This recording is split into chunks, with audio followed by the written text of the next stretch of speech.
All right, a quick how-to video for applying blush. Of course, going to be specific to my face shape because I'm putting it on my face today.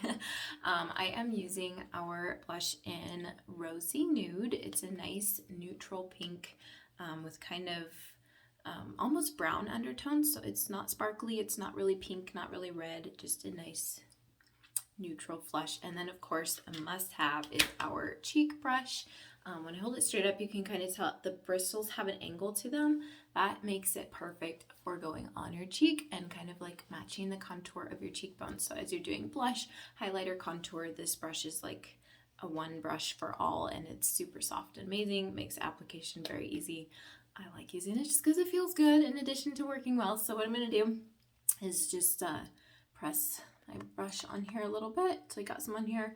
If you want, you can blow it off or tap it off the sink to make sure you're not depositing a ton of color. And then what I do is I smile to find the apples in my cheeks. So when you smile, that's the skin tissue that kind of pooches up. And I'm just gonna pat it on right there onto each one, and I need a little bit more.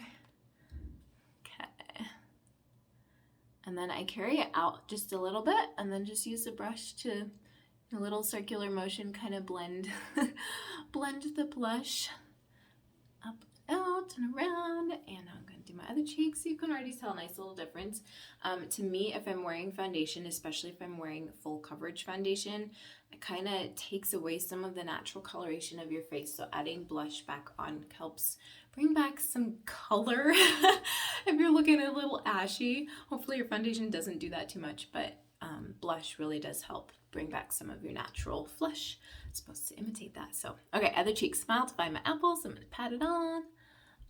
Depending on where you apply blush, it can really change the shape of your face, and or rather the face of your shape affects where you should apply your blush. So usually it's on the apples of your cheeks, but that kind of looks a little different for everyone.